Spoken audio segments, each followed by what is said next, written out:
Voilà la réponse de Jean-Robert à ma vidéo. Merci pour la pub, j'espère que vous allez dire la vérité en faisant les 1099 vidéos qui restent. Bon courage. Alors là, c'est une minable tentative de psychologie inversée. Il veut me faire croire qu'il est heureux que je fasse mes vidéos. Il dit merci, je lui fais de la pub, et il espère que je continue. En fait, il veut me faire croire que ce que je fais, ça lui fait du bien, et donc il veut que je me dise oh mince, je suis en train de faire de la pub à Jean Robin, mince, je suis en train de lui faire plaisir, il faut vite que j'arrête mes vidéos. Et il essaie au passage de me démoraliser en insistant sur le 1099 parce qu'il sait que ça me prendra beaucoup de temps. Sauf que non, ça marchera pas, ta pathétique tentative de psychologie inversée, tu m'auras pas avec ça. Alors on continue le marathon, il me reste 1099 munitions de Kalachnikov. Donc dans la première vidéo, on a montré que déjà il doublait les chiffres. On a vu qu'il déformait la réalité en disant que Salim Laïbi, lorsqu'il est venu en France, il est venu coloniser la France, c'est un colon. Alors que non, la vérité, c'est qu'il a effectué un déménagement. Et Jean-Robert a fait pareil, il a effectué un déménagement, pas une colonisation. Il est parti à l'autre bout du monde, il a laissé la France aux musulmans. Donc imaginez pendant la Seconde Guerre mondiale ce qu'il aurait fait. Il parle toujours de son grand-père juif mort pour la résistance. Son grand-père juif, je pense qu'il n'est pas parti à l'autre bout du monde, je pense qu'il est resté en France. Et lui, ce qu'il fait, c'est qu'il laisse la France aux envahisseurs et il part se planquer à l'autre bout du monde sur une île. Donc imaginez en 40 ce qu'il aurait fait. Il serait parti sur la Lune et il aurait dit je suis sur le front, vous êtes où, je vous vois pas. Bienvenue en Polynésie, terre sans islam. On est en guerre là, moi je suis au front, vous êtes où? Donc on a vu qu'il gonflait les chiffres, on a vu qu'il déformait la réalité et on a même vu que c'était un reptilien. Tout ça en 1 minute d'analyse. Donc on va passer à la deuxième minute. Ah, ça commence très bien. Alors Mozart, hein. Qui était Mozart? Eh ben c'était un franc-maçon. Alors bizarrement, il a l'air d'être très renseigné sur qui est franc-maçon et qui ne l'est pas. Pas étonnant puisque c'est un reptilien, c'est un Illuminati reptilien. Je ne connais pas son degré avec exactitude, mais il a l'air d'avoir un niveau assez élevé pour connaître sur le bout des doigts la liste des francs-maçons. Et d'ailleurs, maintenant qu'on sait que c'est un Illuminati, vous comprenez mieux pourquoi il s'acharne sur Salim Laïbi, qui dénonce depuis des années les Illuminati. C'est parce qu'il se sent attaqué. Il défend son groupe. Donc il nous dit Mozart c'est un franc-maçon. Et il éclate de rire comme s'il en savait plus qu'il est en train de dire, comme s'il a été en contact avec ce franc-maçon. Donc déjà Salim Laïbi, qui est anti-franc-maçon, il met la musique d'un franc-maçon. Donc d'après cet imbécile de Jean Robin, si tu es contre les francs-maçons, jusqu'à ta mort, tu ne peux plus utiliser aucune chose qu'a créé un franc-maçon. Si un franc-maçon a créé une musique, tu dois la boycotter, il faut surtout pas que tu l'utilises. Sauf que non, tu as le droit d'être contre les francs-maçons et d'aimer une musique d'un franc-maçon par exemple. Si un franc-maçon a composé une belle mélodie, tu as le droit de trouver cette mélodie belle. Et qui te dit que Salim Laïbi sait que Mozart est un franc-maçon. Et est-ce qu'il était franc-maçon au moment où il a composé cette musique? Donc là, c'est totalement stupide ce qu'il dit. C'est comme s'il disait regardez, il a un ordinateur créé par des Américains. Or, il est contre les Américains. J'ai gagné, vous voyez, je lui ai envoyé un missile Scud. Donc là, déjà, on voit les limites de son cerveau. On a déjà fait le tour du cerveau, là. Pour commencer sa conférence. 2 secondes déjà, premier Scud. Voilà, il croit qu'il a envoyé un Scud sur la tête de Salim. Est-ce que Mozart était pro-islam? Alors, il a fait un... Il n'a pas dit qu'il était pro-islam. Salim Laïbi parle des grands auteurs occidentaux, et en introduction, il met une musique d'un auteur occidental, c'est tout. Il n'a pas dit que Mozart aimait l'islam. Il a dit que ces personnages-là aimaient l'islam. Après, si pendant sa conférence, il utilise une musique d'un franc-maçon, un tabouret d'un bûcheron et un ordinateur d'un américain, ça ne veut pas dire qu'il aime les bûcherons, les américains et les francs-maçons. Est-ce que Mozart était pro-islam?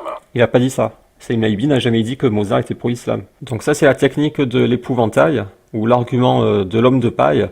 Il met dans son adversaire un argument qui n'est pas le sien. Il fait croire que Salim Laïbi dit que Mozart est pro-islam, alors qu'il n'a jamais dit ça. Et il se sert de cet épouvantail pour dire « Regardez, il s'est trompé et je lui ai mis un missile Scud dans la tête ». De toute façon, Robin des Bois, c'est tout le temps ça. Toujours des sophismes, toujours des déformations de la réalité. Et on le verra dans les centaines de vidéos que je vais faire. À chaque fois, c'est que du sophisme. Il a fait un opéra sur les Ottomans et tout ça, l'enlèvement au sérail. Mais est-ce que ça fait de lui un pro-islam? Franchement, j'en doute. Donc déjà, choix de musique, franchement, il aurait dû choisir une musique musulmane. Donc là, vous voyez qu'il connaît rien à l'islam en fait. Parce qu'en islam, la musique est interdite. Il y a juste les nashids qui sont des chants a cappella sur la nature ou la création qui sont tolérés. Mais sinon, la musique est interdite.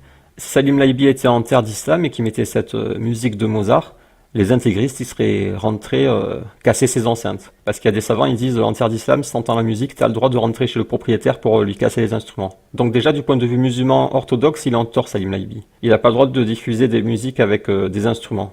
Là, choix de musique, franchement, il aurait dû choisir une musique musulmane. C'est interdit la musique en islam, crétin de Robin. Franchement, il aurait dû choisir une musique musulmane. Ça n'existe pas, il y a juste les nashids qui sont tolérés. Il n'a même pas ce courage-là. Ça ne nécessite aucun courage de diffuser un nashid sur la création ou la nature. Donc là, c'est pareil, il crée une fausse réalité, une réalité dans laquelle diffuser un chant musulman, donc un nashid sur la nature, demande du courage. Il dit ça demande du courage. Salim Laibi ne l'a pas fait, donc il n'est pas courageux.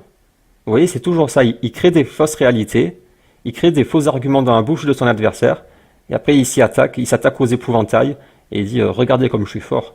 J'envoie des missiles Scud. Non, t'envoies juste des cailloux avec ton lance-pierre en l'air et il te retombe sur la tête. C'est tout ce que tu fais. Je vois aucun missile Scud.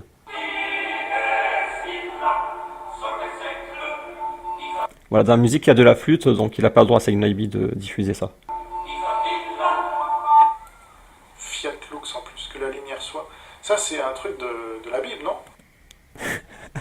Alors en fait, la maison d'édition de son livre, c'est Fiat Lux. Ça veut dire que la lumière soit. Et donc là, Jean Robin, il nous dit, ça vient de la Bible, non? Fiat Lux en plus, que la lumière soit. Ça, c'est un truc de la Bible, non? Donc il nous demande si ça vient de la Bible. Je sais pas, il faudrait se renseigner. Oh, j'ai une idée, je vais me renseigner auprès du soldat du Christ. Il doit s'y connaître en Bible. Il est soldat du Christ. Donc non seulement cet imbécile qui se dit soldat du Christ ne sait pas ce qui est écrit au tout début de la Bible. Je prends la Bible, je prends le tout début. Troisième verset, Dieu dit que la lumière soit. Fiat Lux. Et le soldat du Christ nous dit, c'est dans la Bible, non? Donc non seulement il ne sait pas ce qu'il y a dans le troisième verset de son livre sacré, mais en plus il ne s'est même pas renseigné avant de faire sa vidéo. Il nous fait une vidéo d'analyse, et c'est lui qui nous pose des questions. C'est bien de la Bible ou pas? Mais c'est ton boulot ça, c'est ton boulot de te renseigner, d'enquêter. En fait t'es venu les mains dans les poches, c'est ça? Tu t'es cru au lycée là avec ta chemise hawaïenne, là tu viens en touriste, et t'as pas travaillé chez toi. T'arrives en cours, les mains vides, et tu sais pas quoi dire. Que la lumière soit. Ça, c'est un truc de la Bible, non? Un truc de la Bible, bah oui c'est le troisième verset de la Bible. À vérifier, mais c'est pas Ah, il faut vérifier. Il faudrait vérifier auprès du soldat du Christ, je pense. dans le Coran. C'est pas dans le Coran, et alors? C'est pas parce que Salim Laibi est musulman qu'il ne doit plus jamais se servir de phrases qui ne sont pas dans le Coran. Et d'ailleurs, c'est même pas Salim Laibi qui a prononcé cette phrase, c'est juste le nom de la maison d'édition. C'est une maison d'édition dissidente, et Salim Laibi a tout simplement cherché une maison d'édition qui acceptait de l'éditer. Il est tombé sur cette maison d'édition dissidente, Fiat Lux, et il s'est dit, ok, éditez-moi. Il a pas dit, ça me dérange, Fiat Lux, c'est pas dans le Coran, est-ce que vous pouvez changer le nom? Si le dentiste obèse avait fait ça, il aurait dit, regardez, il nous colonise, il remplace nos noms par des noms musulmans. Et en plus, le Coran reconnaît la Bible, puisque la Bible, c'est l'ancienne révélation. Donc il n'y a aucun problème avec Fiat Lux. Il n'y a vraiment aucun problème islamique, et c'est même pas Salim Laibi qui l'a prononcé. Il est toujours en train d'essayer de construire des épouvantails pour pouvoir s'y attaquer. Que la lumière soit. Ça, c'est un truc de... Un truc. Respecte un peu la parole de ton créateur pour commencer. On n'appelle pas ça un truc. Le troisième verset de la Bible, ça s'appelle pas un truc. Ça, c'est un truc de la Bible, non? À vérifier, mais c'est pas dans le Coran, me semble-t-il. Me semble-t-il. Donc il s'est même pas renseigné. Il fait une vidéo, il s'est renseigné sur rien du tout en fait. À part sur... il est très bien renseigné sur qui est franc-maçon, parce que c'est lui-même un Illuminati reptilien de degré je ne sais pas combien. Mais pour tout le reste, il n'est absolument pas renseigné, il sait rien du tout. Il a pas enquêté, il vient faire sa vidéo, là, les mains dans les poches avec sa chemise hawaïenne. À vérifier, mais c'est pas dans le Coran, me semble-t-il. Non, c'est pas dans le Coran, mais il y a à peu près le même sens dans le Coran. C'est pas une citation contraire au Coran. Alors, Napoléon, vous allez voir. Donc là, en fait, il y a les personnages qui s'affichent, là. Et il dit, ça c'est Napoléon. Lui, je sais pas qui c'est. Non mais c'est une blague. Il nous fait une vidéo analyse. On croit qu'il a enquêté très professionnellement. Et deuxième personnage, il dit, je sais pas qui c'est. En fait, c'est lui, c'est Lamartine, espèce de crétin de Jean Robin. C'est Lamartine. Tu nous fais une vidéo d'analyse, mais tu t'es même pas renseigné avant. Moi, je me suis renseigné, je le connaissais pas, je me suis renseigné avant de faire la vidéo. J'ai vu que c'est Lamartine. Et voilà, maintenant, je peux faire ma vidéo. Je suis pas venu faire la vidéo en touriste à la chemise hawaïenne.